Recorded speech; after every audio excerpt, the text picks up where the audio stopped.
Hey everyone, welcome back. Last week, we introduced the disconnect phase, that critical moment where we begin separating ourselves from the limiting beliefs we've identified and deconstructed. As promised, today we're going to explore the emotional landscape of this disconnection process. Specifically, we're diving deep into the guilt, anger, and shame that often emerge when we're letting go of long-held beliefs, and why these difficult emotions are not just obstacles to overcome, but actually essential parts of authentic transformation. Let's start with a simple truth that's rarely acknowledged in personal development spaces. Growth hurts. Not always, not forever, but often the most significant transformations in our lives come from emotional growing pains, and the disconnect phase tends to bring these pains right to the surface. Why do these emotions arise in the first place? When you begin disconnecting from limiting beliefs and conditioning patterns, especially ones that have been central to your identity, your psyche doesn't just say, "Great, let's toss these out." Instead, it often responds with a complex emotional cocktail. Guilt is usually first to arrive. This manifests as thoughts like, "How could I abandon what my family taught me?" Or, "I'm betraying the people who raised me by rejecting their worldview." I worked with a client who grew up in a household where financial struggle was glorified as noble sacrifice. "Money is the root of all evil" was practically the family motto.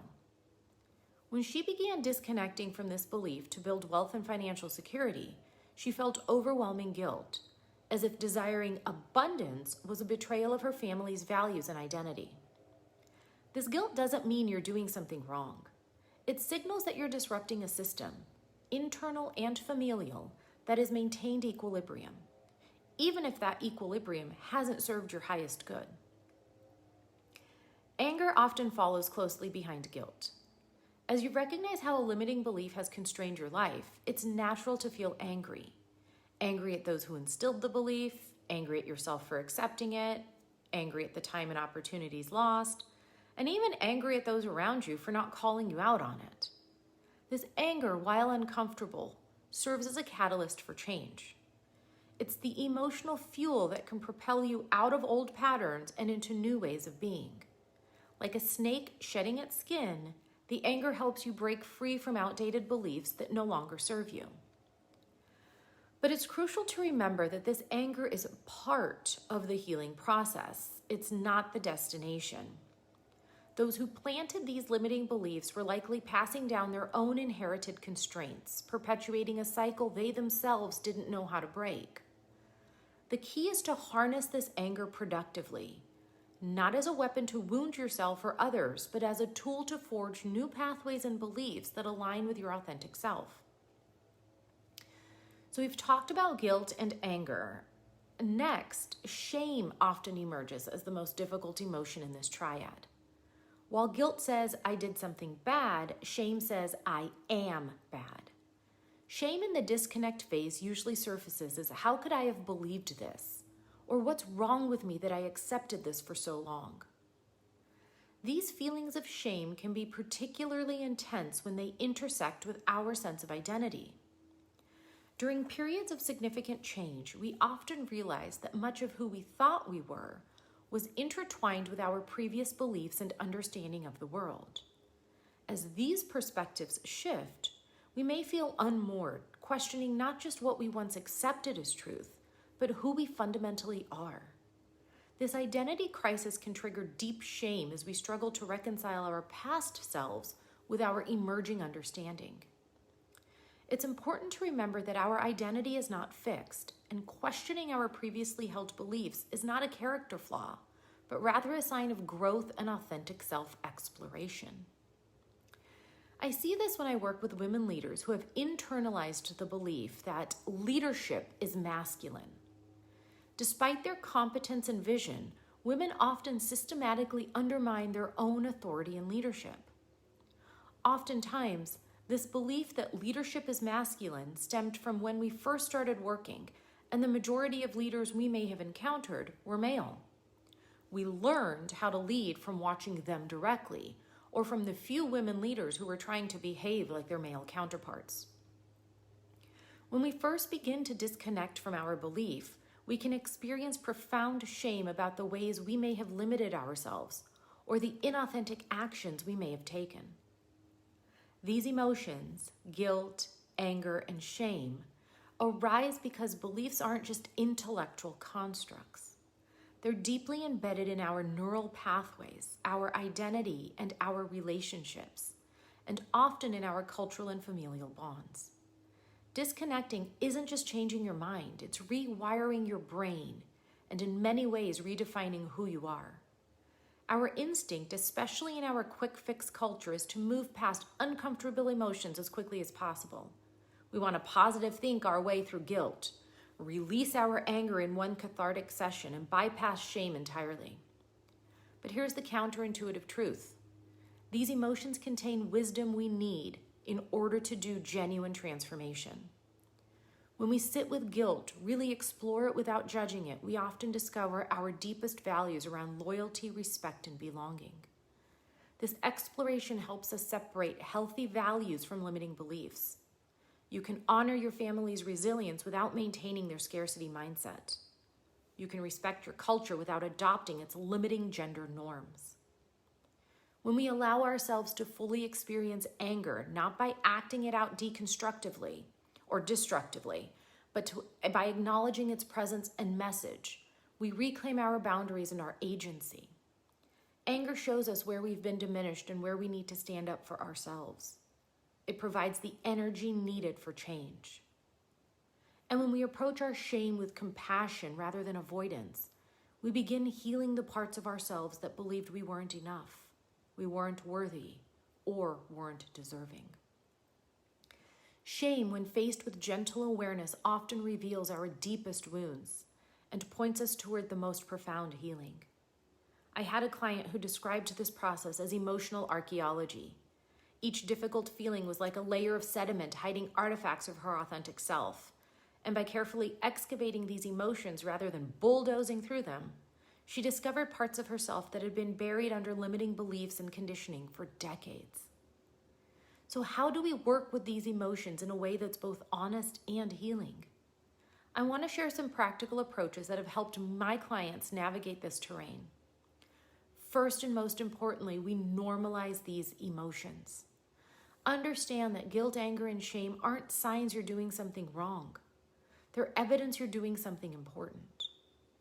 When you recognize these feelings as natural responses to dismantling long-held beliefs and conditioning, you can approach them with curiosity rather than judgment. Second, create containment. These emotions can feel overwhelming when we're in their grip.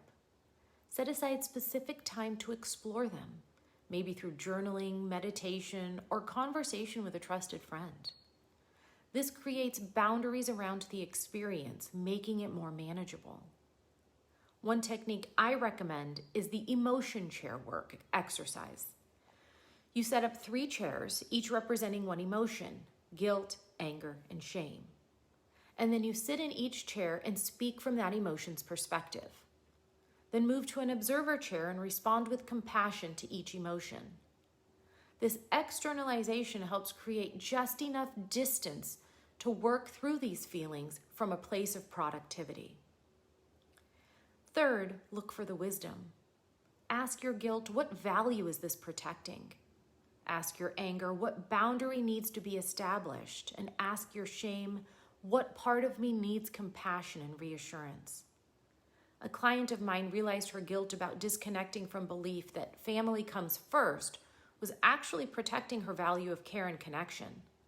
Once she recognized this, she could maintain the value while releasing the rigid belief that led to self-neglect. Fourth, reconnect with your body. These emotions have physical signatures.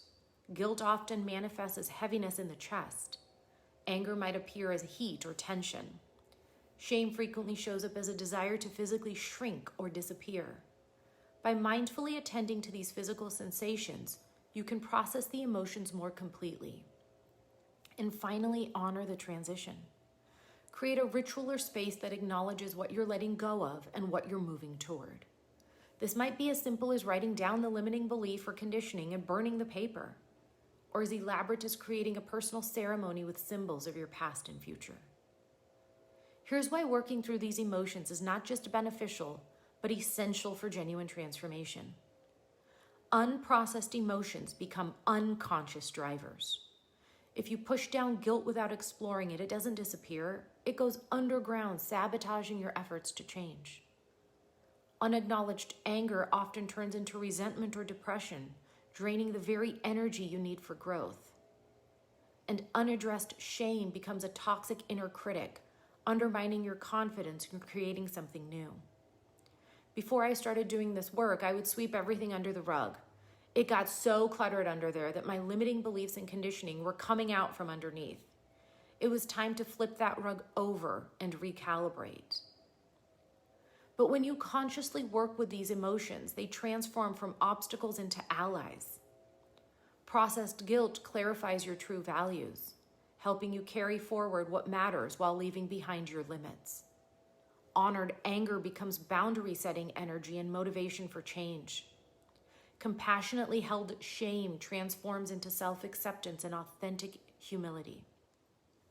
Recognizing our human limitations without condemning ourselves to them. I've seen this transformation countless times in my work. One client described it as composting. The difficult emotions break down and become fertile soil for new growth. Another spoke of it as emotional alchemy, one of my personal favorites, transmuting the heavy metals of guilt, anger, and shame into the gold of clarity, strength, and compassion. As we close today's exploration, I want to emphasize that this emotional processing isn't a one-time event. You might cycle through these feelings multiple times as you continue disconnecting from limiting beliefs. Each cycle tends to be less intense, but the process is rarely linear. And that's perfectly okay. In fact, it's exactly how deep change works. In the comments below, I'd love to hear which of these emotions has been most challenging for you in the disconnection process. Or share a practice that's helped you work through one of these emotions. It may help somebody else as well. Next week, we'll move through an exercise that will help you actively disconnect from your conditioning and limiting beliefs, leaving them behind as we enter the change or choice point.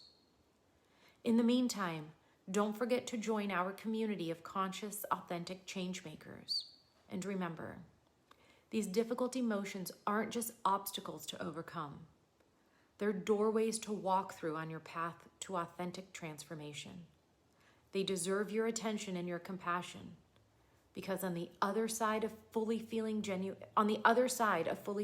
is genuine freedom. Thank you for watching.